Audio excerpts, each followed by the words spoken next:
Welcome to Stuff You Should Know, a production of iHeartRadio.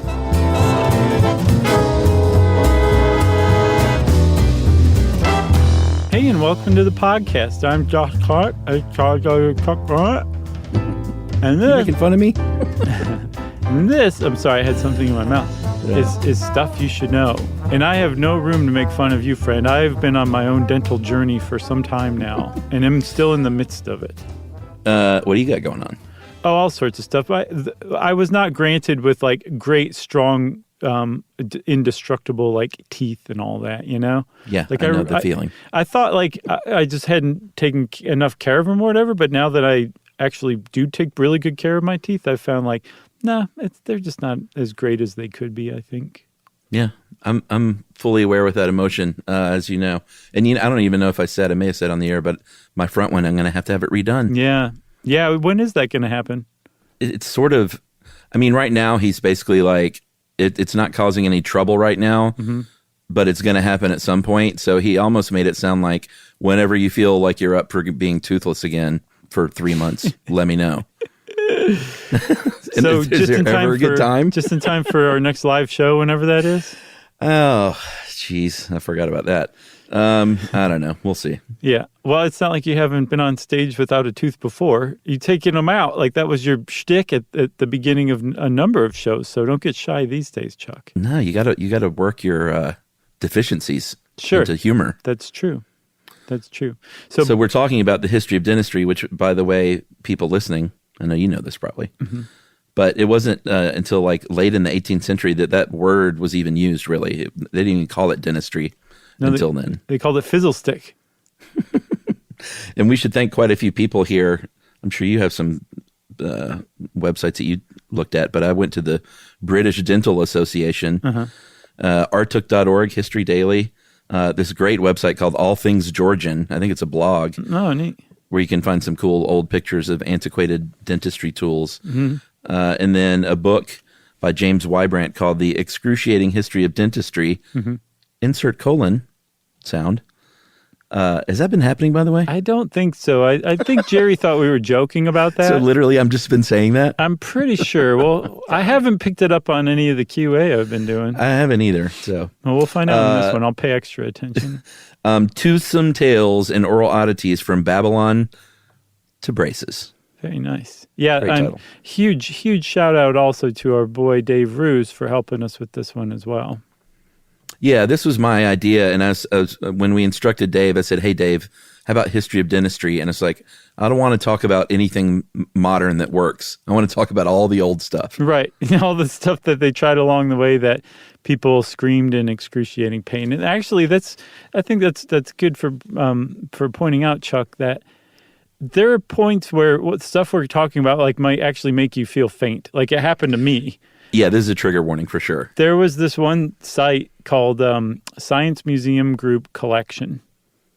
It's cumbersome, but they have a lot of old dental stuff in their collection, and they have very high-res pictures, and a lot of them have descriptions of how the thing was used. And like, yeah, I'd like break out in a little trickle of sweat along the top of my lip, and like get a little woozy just reading about this stuff. And I'm pretty tough with that kind of thing. I mean, I can talk about poop all the live long day, but when it comes to like pulling teeth out without anesthetics and things like that, my knees get a little wobbly.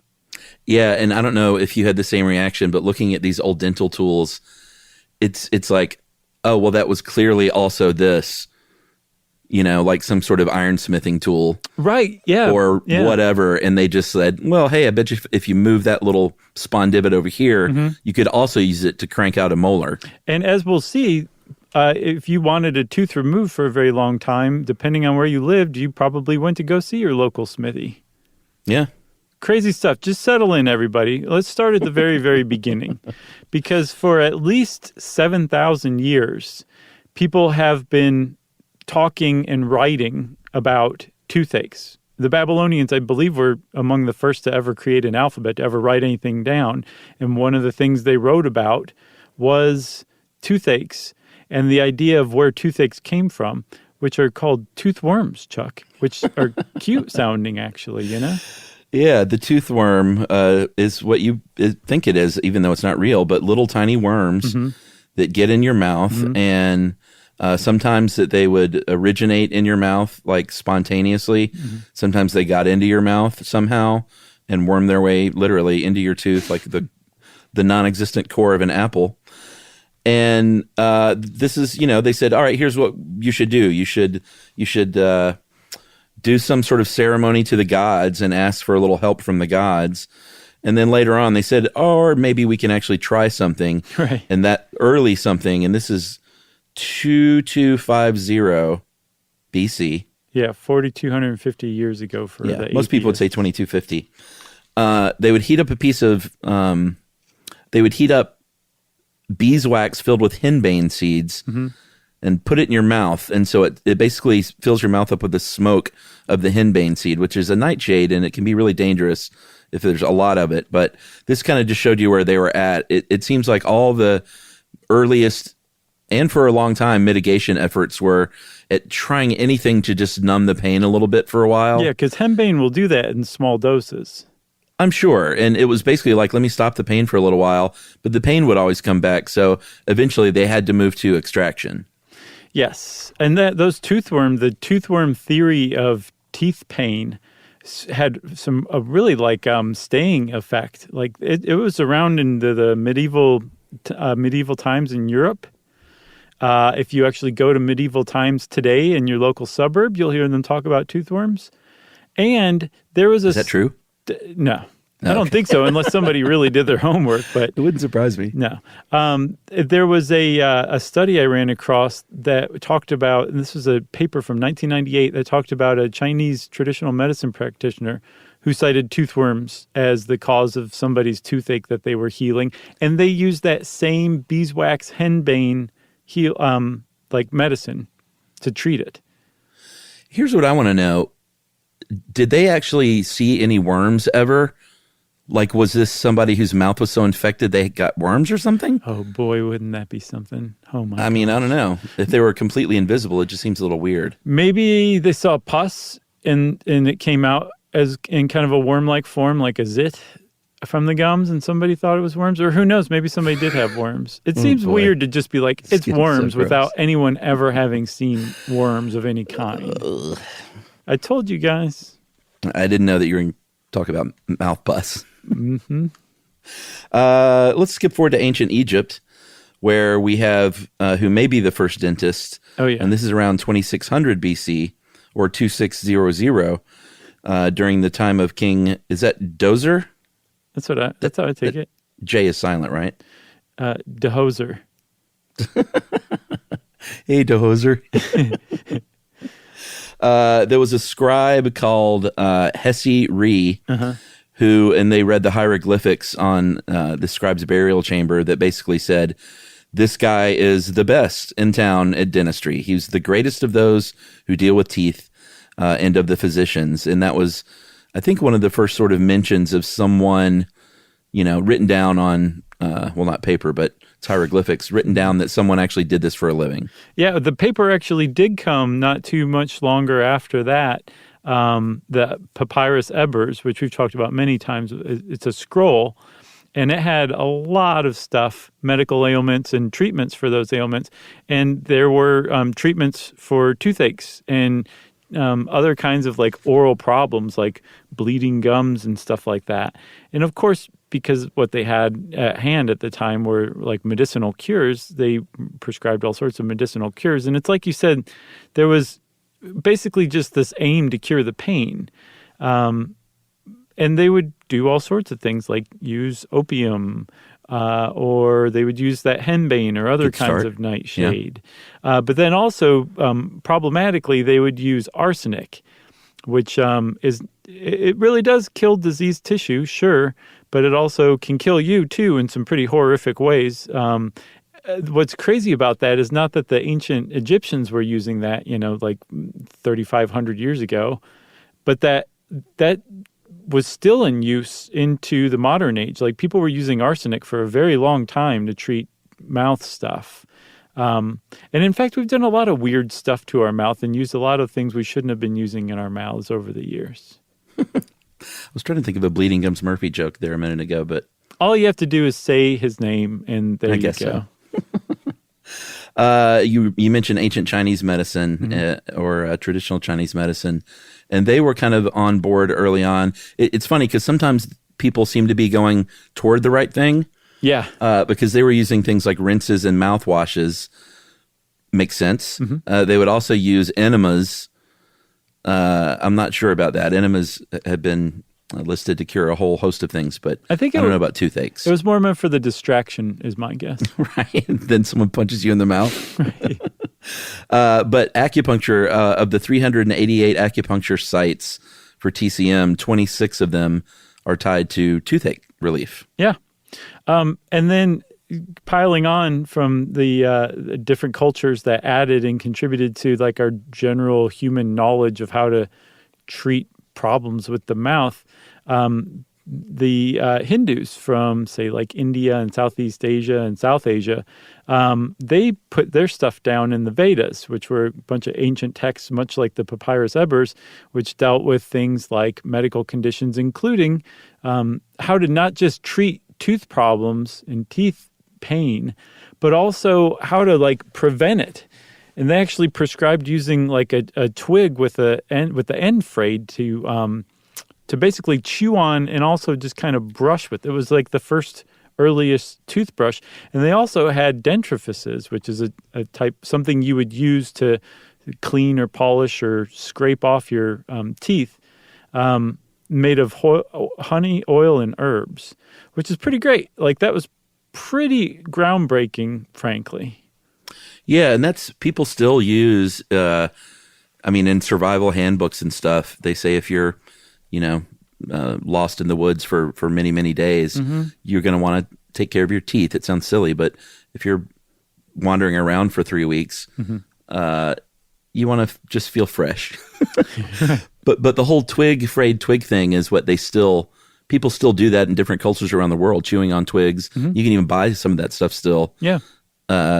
Here in the West, and like dental twigs to chew on and stuff. Yeah, and if you ever have closely watched Shakespeare in Love, Gwyneth Paltrow uses one in that movie. Does she really? She does. I saw it. I don't know if I closely watched it, though. Well, you need to go back and closely watch it. That thing is full of so many, so much imagery, so much Illuminati stuff. It's crazy. Really? No. Did you watch it recently? No. For some reason, her chewing on that twig made an enormous impression on me because I haven't seen that movie since the 90s. But I've never forgotten that. And it's not like one of those things where, I only think of it when I'm confronted with Shakespeare in Love. Like, it just pops into my head every once in a while, weirdly. So I was primed for this episode, Chuck. So when I say the words Gwyneth Paltrow, I know you think of two things in this order. Her duet with Huey Lewis. That's third. Cruising. Man, please, why did you just do that to me? Chewing on twigs. What's the third one? Just goop in general. Oh, okay. That's probably just goop. Second. So chewing on the twig, goop, and then, yes, that duet that I can sometimes push out of my head until you bring it up. So now we move on to ancient Rome, which is where things sort of took a leap forward in a way, like a lot of stuff did in ancient Rome, not to the kind of modern dental work that we're, used to today, obviously, but for the time, not too bad in that they did things like crowns, they did bridge work, they had dental prosthetics made from things like ivory or bone, which makes sense. So they kind of advanced things a little bit. Oh, I would say a huge bit, if you ask me. Dental prosthetics, that's an enormous leap forward. Yeah, but I'm sure they look pretty janky, Well, you could still chew a turkey leg, and by God, you'd be grateful you could. Well, probably so. It didn't matter what you looked like in ancient Rome. Everybody's too wasted on wine. Oh, I missed my time and place, didn't I? You really did. There was a physician there named Aulus Cornelius Celsus who supposedly filled the first cavities, but they weren't traditionally like we think of cavities. They were from poured lead, and they were meant to serve as something to grab onto to actually pull a tooth. So I guess he would do it to like some sort of a post or a stem or something. I think he would pour Yeah, it's weird because you would have to use molten lead, and you can't just go around pouring that on people's teeth and expecting their face to not fall off. Well, or develop a nice post. So yeah, yank on. I get the impression that he molded it around whatever tooth was left so that he had more gripping power on it. Right. That was my take on it. But it did end up becoming like, I guess, at the very least, it's noteworthy that he kind of came up with the dental fillings, even if that wasn't the point of it. Right. And then before I guess we break, we should mention this one more kind of fun fact. This is tough. Is in ancient Rome for a mouthwash, they recommended rinsing the mouth with the first urine of the morning, which everyone knows is the densest, yellowest urine of the day. Protein rich. Ugh. So we are going to break now because I have that taste in my mouth thanks to you. Urine? Yeah. I'm very suggestible. Have you ever drank urine? No, I can say 100% that I never have. I think most people can say one way or the other, right? Yeah. Well, yeah, That's a yes or no question. Yeah. I'm like, no, sort of, but a little bit. I haven't either. I was just wondering. You never know. Yeah. Well, it's good that after 13 years, we're still exploring one another. All right. Well, let's take a break, and we'll be back right after this.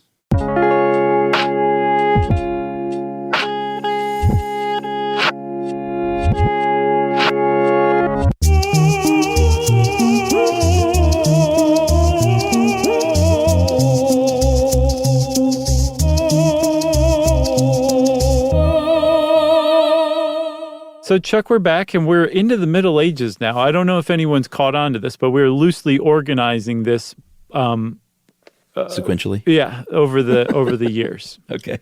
And we've reached the Middle Ages of Europe, I should say specifically. And after Rome fell, in so many ways, and of course we've talked about it before, but the Middle Ages are often called the Dark Ages. You're not even supposed to call them the Middle Ages because it makes the stuff that happened during this time inconsequential, and it's just not the case. But it is true that like the practice of dentistry really took a nosedive during this time. So this is actually a pretty good example of how human knowledge and the human knowledge of how to do things smartly really fell off for a little while. Had to be rediscovered. That's right. And it was around this time that physicians, like they were something special back then, but physicians said, I'm not messing around with teeth. Like the mouth is beneath me, which is funny that that's still sort of a thing. Right. Yeah, it's true. As far as like, what movie was that? The Hangover, when Ed Helms was a dentist and none of the doctors like give him any respect. Wasn't it on Seinfeld that George pretended to be a dentist for a little while? Was it? He pretended to be an architect. Right, but there was something mixed in about a dentist there. It was going to be like a dentist at first, maybe? I don't know. Well, there was the dentist too, which was, what's his face? Cranston. Yeah, Tim Whatley. Yeah, Tim Whatley. Nice call. I don't know. I don't know. Okay. Well, there's something in there. Did he pretend to be a dentist? Maybe the kid double-crossed, the kid that George was sponsoring for the Susan's Foundation was said he wanted to be an architect, and then when he takes him in there for the scholarship, he double-crosses him and says he wants to be a dentist. And everybody laughs about how stupid architects are, even though George is pretending to be an architect. I think we may have hammered it out here live on the episode. So if physicians did not pull teeth, that was left to a couple of other professions. One was called a tooth drawer, not a tooth drawer. And the first reference I found of this was Peter of London in 1320. Okay, you're a better researcher than I am. That's not true, but... It is, Chuck. At least in this case, it is very true because I looked high and low and did not turn that up. To find them tooth drawers from the Middle Ages? Yeah. Well, I think they started in the 1300s, but I do think you're right in that they had their sort of apex probably in like the 17 and 1800s because, and we'll explain what they are exactly the character that, what's-his-face played in... Christoph Waltz in Django Unchained? Yes, when he played the dentist. He would have been... he was kind of like a tooth drawer. No, he definitely was. He was he was an itinerant dentist for sure. And yes, he was like more a tooth drawer than what you would consider a dentist in today's standards. But I also have the impression that tooth drawers were way more like showman-like, much less scrupulous and like refined, and they were just kind of like, well, like charlatans. And actually the word charlatan is the Italian for tooth drawer. Yeah, I thought that's who that character was, though. We just didn't get to see him practice that much. I see. Okay. Maybe so. Because he wasn't doing dentistry in the movie, but he rolled through with that, big old tooth on the spring of his buggy. Yeah. Which is pretty fun. But I'm sure at the very least, Tarantino, sort of based it on this practice, which was they would come into town. Mm-hmm. They were sort of part entertainer, part, not even part dentist, because what they really were just people with enough verve to take pliers and yank a tooth out of somebody's mouth. Yeah. And on a stage. Yes, on a stage. And they would be surrounded by a band, maybe, depending on, what era we're talking about. They would, they might have jugglers and acrobats. Like they basically surrounded themselves with a circus. And the main attraction, the main event was the pulling of teeth. And it would just be like one after the other. Come on weird. Up here. And that was a lot of times your only option, depending on where you lived, was to wait around for the tooth drawer to come along and hopefully pull your teeth. Or again, like we talked about before, you might have somebody in town who was a blacksmith or a goldsmith who would be willing to pull teeth and maybe even made like some sort of primitive dental appliances to replace the pulled tooth with. So you would go see him, they'd pull the tooth, and then they'd put like an iron tooth in its place or something like that. But that was your options for a very long time. Yeah, and I think the tooth drawer, the purpose of the band was to distract people from the pain, the howling pain. So the band would literally tap on the stage louder for the band to play louder when it got more intense. Mm-hmm. And they would dope them up with like liquor or something. And part of it was to like pull teeth, but not like, hey, I want to pull 50 teeth in this town to make money. I think it was like 50 cents a tooth. It was mainly, I think, to sell the tonics and the salves and all that snake oil stuff that came along with it as well. Yeah, that's where they get you. That's totally where they get you. This is still where they get you. Yeah. So tooth drawers were medieval, but that's really impressive that they lasted until the 18th century. They were around for a really long time. One of the problems is that not only were they charlatans, like one of their techniques when they came into town, the first person they would call on was like a plant who was working with them and would come up with like a tooth in their mouth already, and the dentist would pretend to just painlessly pull it, and they'd spit this tooth out, and there you go. And then all of a sudden, everybody who actually did have tooth pain would be willing to come up on stage. They were hucksters. There were, from what I saw, actual like legit ones who cared about people and wanted to ease suffering. The Christoph Waltzes of the tooth drawers. Right. But there were plenty, for the most part, they were generally viewed as carnies. Like you didn't like talk openly about how much money you had in your wallet around them, kind of thing. Right. And at the beginning of this section, we mentioned that there were a couple of types of people who would do it because physicians wouldn't. The tooth drawer was one, and then the barber surgeon was the other. If you've ever seen the great Saturday Night Live skit from years ago with Steve Martin as Theodoric of York, one of the great all-time skits. I don't think I've seen that one. He was a barber, and it's, of course, everything that comes in there, and he's like, you just need a good bleeding. Like Bill Murray came in with both of his legs broken off and just blood everywhere, and he's like, you need a bleeding. He's like, I'm already bleeding. It's good stuff. But barbering was first introduced in Rome in about 296. And they think that they got into dentistry some because they already had the tools, like sharp things, basically. And eventually barber surgeons would split up in 1745. But before that, they were literally barbers and surgeons. Mm-hmm. They would cut hair and stuff and also cut you open if they needed to. Yeah, but when they split off, it's not like the barber surgeons stopped cutting you open. They would still do limb amputations. Mm-hmm. They would do bleedings, like bloodletting with leeches. They would do tooth pulling. And they would also shave you and give you a haircut. It was like the other stuff that the medical surgeons who went to the universities, the early universities for training, that's what they kind of kept as their own. They became the physicians, where the barber surgeons were, doing like stuff anybody could do, like amputating a limb. Right. And the Theodoric of York bit is appropriate here because that's sort of what, the whole bloodletting and bleeding thing was. They would bleed people for all kinds of things, including tooth pain. They would say, I think all the way up until like the first half of the 1800s, if you had a cavity or something, they would bleed you first. Like first thing, it was just a matter of course. Isn't that crazy? Yeah, and Dave turned up as late as 1917, a guy named Charles Edmund Kells, who was respected for dentistry, wrote a treatise on how to direct leeches to a specific spot on the gums to bleed that part of the gums.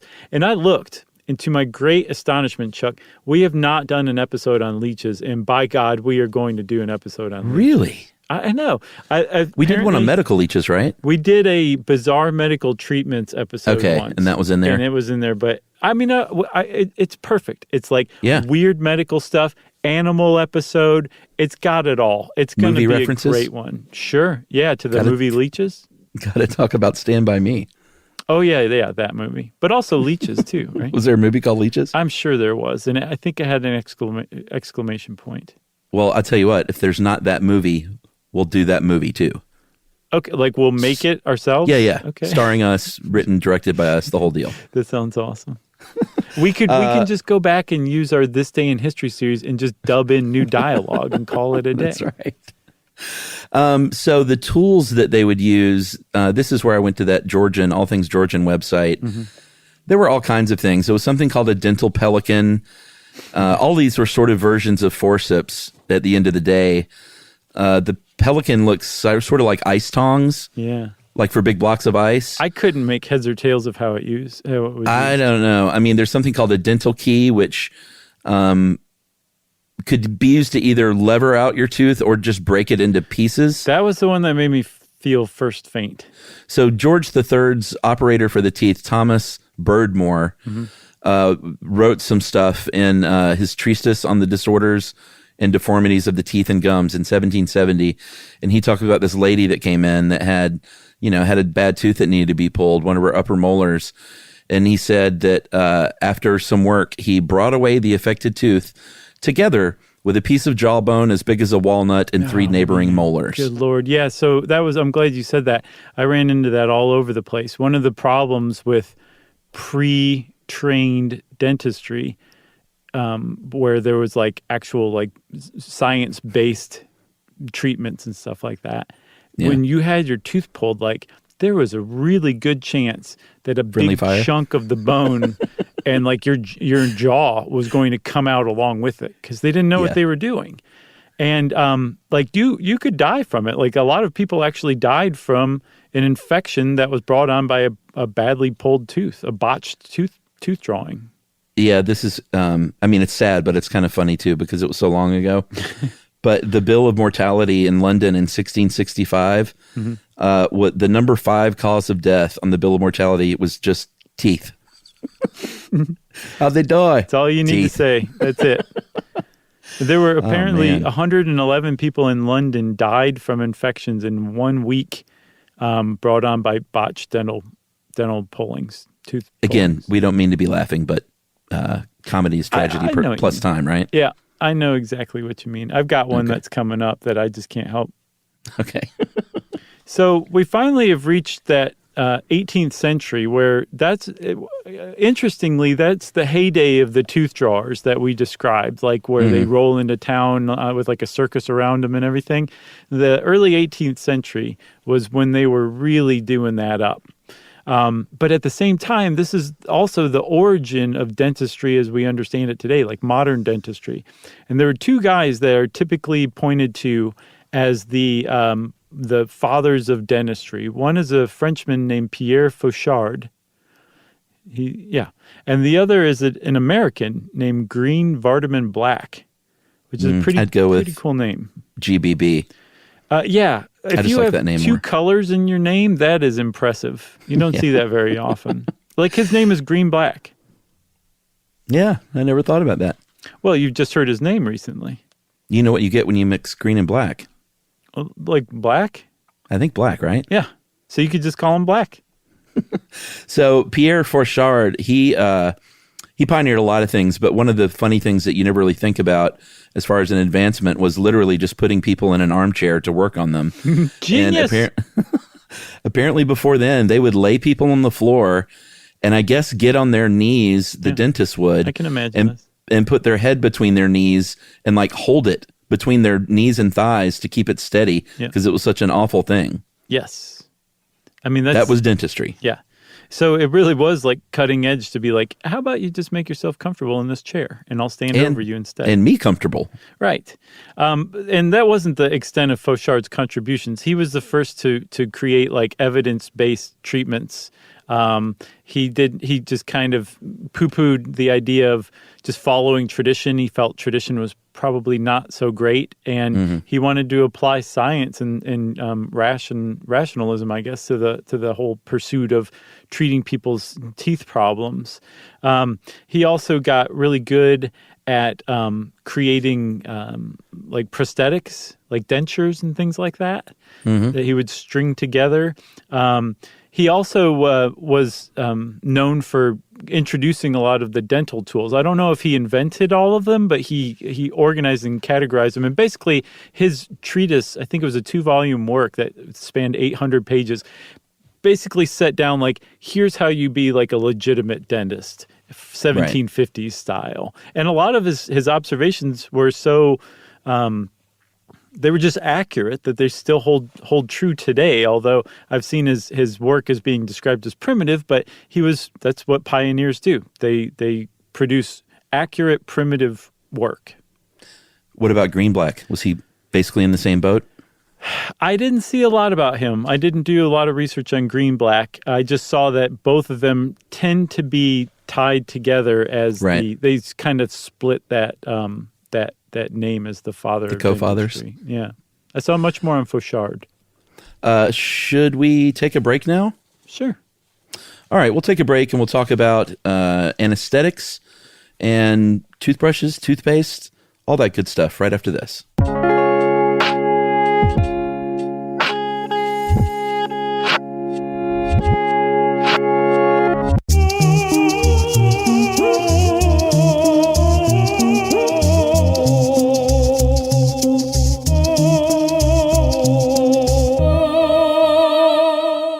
So now, Chuck, we finally reached the point where dentistry doesn't have to be the worst thing that ever happened to you in your entire life.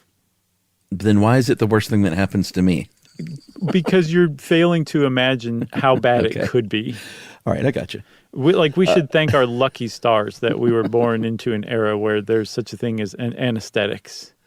Yeah, I mean, they did their best back in the day. Like we mentioned earlier, they were using plants, they were using nightshades, they were using opium, hashish, kind of whatever they could get their hands on to make people feel a little better while you're doing this horrific stuff. Party at the dentist's office. That's right. You would use, that's still the best part of when I get my implants, that like 12 seconds of bliss. Of what do you get? Do they give you nitrous? Twilight sleep. Oh, okay. Wow, that's the good stuff, huh? You get an IV wonderful. with that? Huh? Yeah, you get the IV and about 8 seconds of, the best part of your week. Right. And then you wake up and your mouth is a little sore. Like when you're counting backwards and you're like, oh man, they know I'm totally wasted. I know, and they're making fun of me. So sleep sponges was another thing they used. They would soak sponges in hemlock again, opium, mandrake, whatever they had, and then dry it out in the sun. And then it was just kind of there at your disposal. And when you wanted to use it, you would just activate it by dipping it in some water, put it under their nostrils, and there you go. Yep. Goodbye. Good night. I also didn't know this, and apparently a lot of people don't, because I saw it mentioned here or there, but nobody seemed to have much detail about it. But ether, which I squarely place in the 19th century as far as anesthetics go, was actually known to humans from the 1200s. I didn't know that. Yeah, there was an alchemist named Raymond Lullus, or Ramon Lully. He was Spanish, but he was an alchemist, and he somehow stumbled onto ether. I could not get the details, but he saw that, like, oh, this is really good at pain killing. He called it sweet vitriol. But apparently it was just lost. The knowledge was lost to history for about 500-600 years, that's an example of why the Middle Ages shouldn't be called the Dark Ages or the Middle Ages. Like, that was a discovery. It's just that at the time, everybody was too stupid to spread that information, I guess. Right. And then finally, in the 1770s, we come upon one of the greatest discoveries, nitrous oxide, which is so great we did a whole episode on it. Yeah. So we don't really need to go over all of this again, but one of the things I don't even know if we mentioned back then, because I feel like I would have remembered this, but one of the young scientists early on who was practicing with it, named Humphrey Davy, would put it in a sack to huff, and he called them paradise bags. Yeah. What a great name. Yep. I think I remember us saying that. Well, there were, the long and short of nitrous is it sort of came and went over the years with various successful demonstrations in front of big groups of doctors and dentists, some not so successful in front of big groups. Yeah. And so it kind of ebbed and flowed in popularity as a result. Yeah. Horace Wells famously botched a demonstration that set nitrous oxide back a good 20 years, basically. Yeah.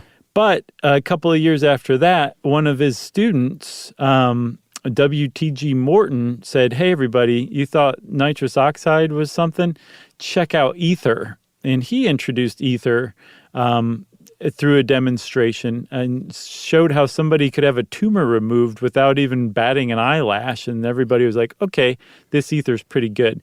So right. Ether-soaked rags were for a very long time an anesthetic used in surgery, but also dentistry too.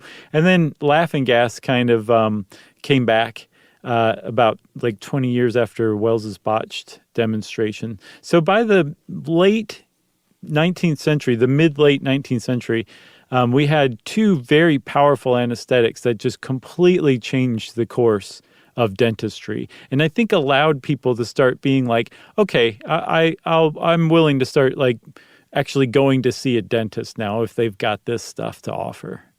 Right, and so they said, it would be even better is if we gave them cocaine. Yeah. And there was a dentist, an American named William Stewart Halstead, who was the first person, I guess, they noticed, hey, when we're taking this stuff and we put it in our mouth, it makes our mouth numb. So maybe we can use it for dentistry, right? Yeah. And so he was they did. Telling somebody this in the bathroom. That's right. And they're like, oh, God, this guy's such a bore. They injected, he was the first one to inject it into the patient's gum and jaw for pain relief. And so that, following that forward, there were a lot of cocaine-based toothache remedies. Mm-hmm. Obviously, cocaine had the dark side, so they replaced it with new cocaine or Novocaine and some other, non-addictive pain relievers. But for a while there, cocaine was certainly used in dentistry. Yeah, apparently Halstead said that he lost 3 assistants to cocaine addiction, and Dave puts, like, they actually died. And I was just thinking, like, I can just imagine Halstead, like, hearing, like, a thump in the other room and just being like, God, another one? Can you just imagine, like, losing 3 of your assistants to overdose deaths from cocaine, shooting up cocaine, and like, you're just trying to do your dentistry practice?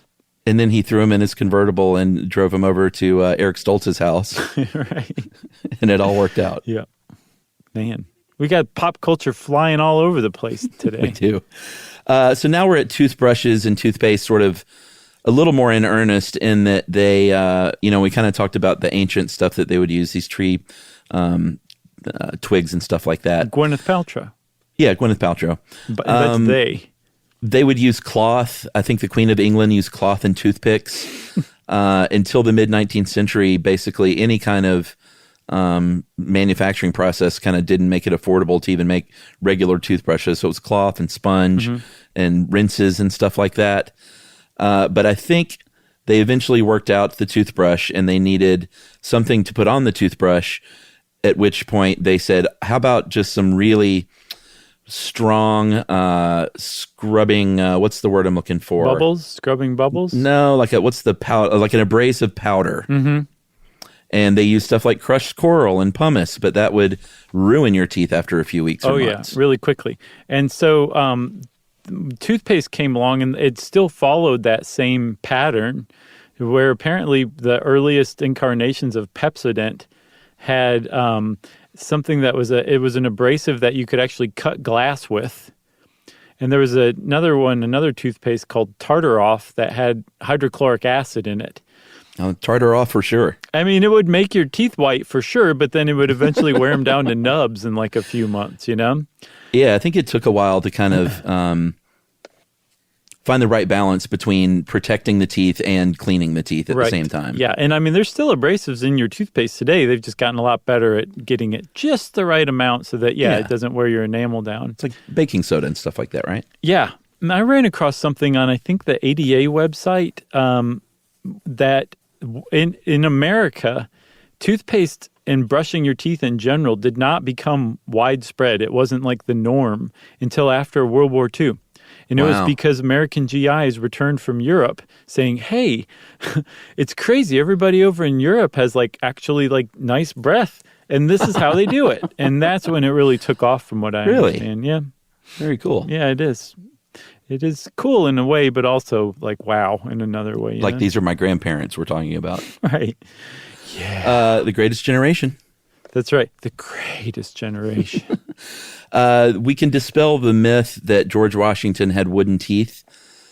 He had terrible teeth, and he had a really bad time with his teeth. I feel bad for him. So he did have fake teeth, but they were, I think the bases were made from ivory and tusk and stuff like that. Right. But the teeth were actually human teeth. They were we talked about grave robbing in the live episode that we did. Mm-hmm. They would grave rob for teeth, good teeth. Poor people that had decent teeth would sell their teeth for money. They actually documented that he paid his slaves for teeth, which on the one hand, you're like, oh, that's pretty cool. He actually paid his slaves rather than said, go bring me some of my slaves' teeth. But at the same time, I was reading about it, and they were like, it doesn't matter really what he paid them unless it was just some eye-popping amount. It's still it's an inherently inequitable transaction. But I do feel bad for George Washington in that he apparently kind of suffered with his teeth. There's nobody, especially in America, whose teeth have ever been talked about and written about more than George Washington.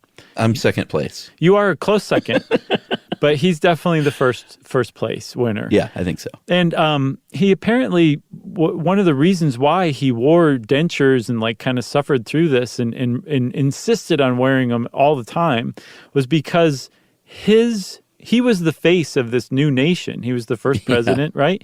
And at the time, it was his vitality, his health, his strength was basically the same as the nation's health and strength. And so for him to show any kind of weakness or problem or disease or anything like that would make people wonder does that also mean that this new American experiment is also diseased and has problems? And so in a way, he really kind of carried this burden for the country, for the image of the country. But his teeth he had no teeth by the time he was 51. They all fell out, and they started falling out when he was in his early 20s. Yeah, and I feel for him. I was talking to Yumi because I was like, we've seen his teeth. And we both actually thought that maybe we saw it at the Memorial Masonic Temple in Old Town Alexandria, but I don't think they're there. So we think we saw them in Mount Vernon because supposedly that's where they are. But both of us remember seeing them at that Masonic Temple. I've been to Mount Vernon a couple of times. I don't remember seeing his teeth. So I wonder if we did see his teeth at the Masonic Temple and they moved him to Mount Vernon, and now I'm looking on the internet, it's no, they're at Mount Vernon. Silly. Maybe it was a museum of sex. Could have been. They had George Washington's chattering teeth. Very sexy. So now we move on to X-rays, which were discovered in 1895 by German scientists. Yeah. They started using those on the mouth pretty quickly. But a thing kind of popped up early on that ended up being bad in that they didn't really know how to read X-rays that well, at least probably everywhere at first, but at least around the mouth. And they discovered these things, a condition when they would take the teeth and the jaw X-rays where they would find pockets of infection under the gum line, which now we just know are I mean, what is that? Just pockets of infection? It's pus, mouth pus. Yeah. They called them focal infections. And the problem is, I mean, it's a good thing that they spotted these, but they didn't know what they were. So they linked it to other stuff and other organs of the bodies. Right. Sometimes the brain even. And it became almost like a new version of bloodletting, in that for a while, if you had almost anything going wrong with you sometimes, and they showed these pockets on the x-ray, they would just pull your teeth. Mm-hmm. Like if you had a kidney disorder, they would pull your teeth first. Yeah, there was a guy who was apparently one of the leading proponents and practitioners of this focal infection hysteria. His name was Henry Cotton. He worked at the New Jersey State Lunatic Asylum, is what they called it at the time, between 1907 and 1930. And he and his team pulled 11,000 human teeth during that time, including his own teeth, his wife's teeth, his children's teeth, but mostly inmates of this asylum. And the idea was that infection had gone to your brain, so you had to pull the teeth out around it to treat the infection to cure your mental illness. And it just so happens, Chuck, that our good friend, our dear friend, beloved friend, John Hodgman, played that man on the TV show The Nick. Oh, was that his character? Yeah, that guy existed in real life, Hodgman's character. And I came across a mention of it in Paste magazine, said that Hodgman played Henry Cotton, quote, with perfect offhand authority.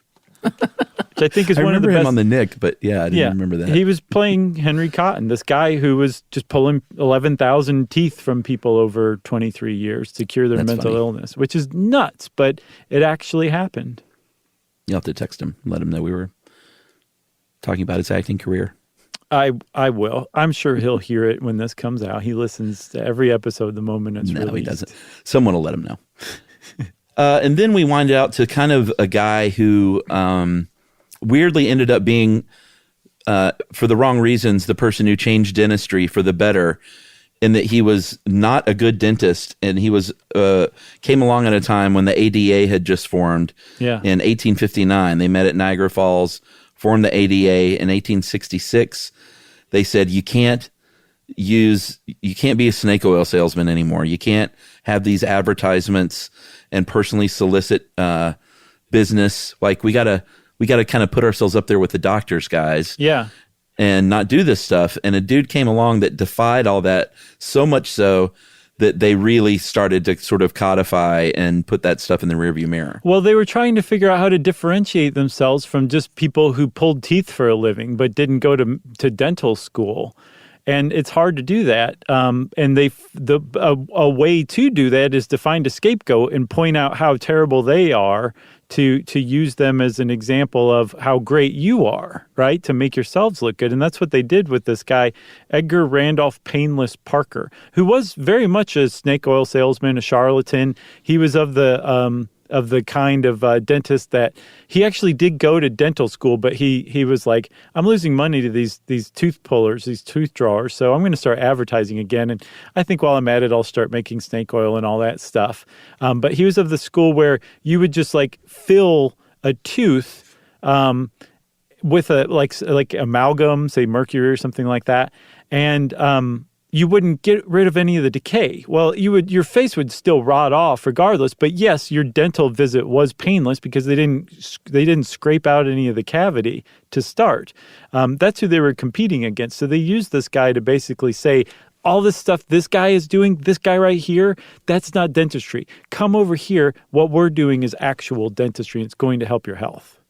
Yeah, and he, like you said, he went to dental school. He went to the Philadelphia Dental College. Mm-hmm. But apparently he literally did not pass. Like he would not have earned a degree had he not gone and begged the dean to let him through. And I guess he sounds like sort of a squeaky wheel kind. Mm-hmm. And I think they just wanted to be rid of him. So they said, fine, here's your degree. And so that's when he went to Canada and sat in an empty office because he wasn't losing, like patients were coming and leaving. Like he didn't have any patients to begin with. Oh, yeah. And, so, yeah, he started doing the snake oil thing, and he literally went back in time to become like a dental drawer. Yeah. And had these big sort of tooth-pulling events and parties with a band. Just like they were in the heyday in the early 18th century. Same exact thing. Unbelievable. He also supposedly wore a necklace of 357 extracted teeth that he supposedly pulled all in one day. Which is This would have made for a good live show. Oh, well, let's save it. I don't think so. This has all the makings of a great live show. Well, there's a whole thing, I agreed. There's a whole thing that we didn't even get to talk about called the Amalgam Wars, which I think we're going to do a short stuff on because it was pretty interesting too. All right. Okay. I'm up for it. So that's it for now for the history of dentistry. This may be an ongoing thing. Who knows? And since I said this may be an ongoing thing, who knows? It's time, of course, for listener mail. I'm going to call this a missed opportunity for a pavement reference. Oh, yeah, I saw this one. Did you see this? Mm-hmm.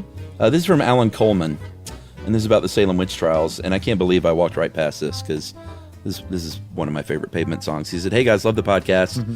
I'm not one of those that cherish being able to send in a correction, so this isn't one of those. I listened to Salem witchcraft trials and noticed an unexpected omission. Being a big Pavement and Silver Jews fan for the majority of my life, I enjoy hearing your references occasionally, so I saw the title and I knew that you had mentioned the Pavement song Give It a Day, which is about Increase and Cotton Mather. Good work. Stay alert for those possible Pavement references. And I'm going to read the first verse of that song because I know this song and it never really occurred to me. That's why I didn't get the ref in the episode. But it's kind of the most Pavement-y of all Pavement songs. It sounds like it.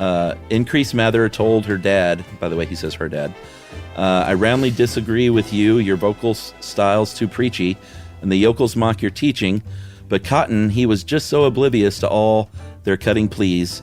Soon the town folk took to it. In every pew they looked to him for guidance, just like eyeless lambs awaiting that old kebab stand. The skeptics formed, the nation's born. They want to have it, Cotton's dream. But Increase had them mounted, and they burned on open fires. So the word spread, just like smallpox in the Sudan. And the gentry cried, "Give it a day, give it a day, give it a day." That sounds pretty Pavement-y. You're right. And when you listen to it, it's like Steve Malkmus at his most wordsmithy, working all those words in there. That's awesome. I gotta hear seamlessly. that. What album is Great that one song. on? I think that was from an EP, if I'm not mistaken. It wasn't on a regular LP. I've definitely not heard that one. But thanks to Alan Coleman for that. I walked right past that. Way to Hello go, to Alan. Bob Nastanovich, if you're listening. There you go. Well, if you want to get in touch with us like Alan did, or if you want to say hi and you're Bob Nastanovich, Chuck always likes hearing from you. Bob, please write in. You can get in touch with us via email at stuffpodcast@iheartradio.com. Stuff You Should Know is a production of iHeartRadio. For more podcasts from iHeartRadio, visit the iHeartRadio app, Apple Podcasts, or wherever you listen to your favorite shows.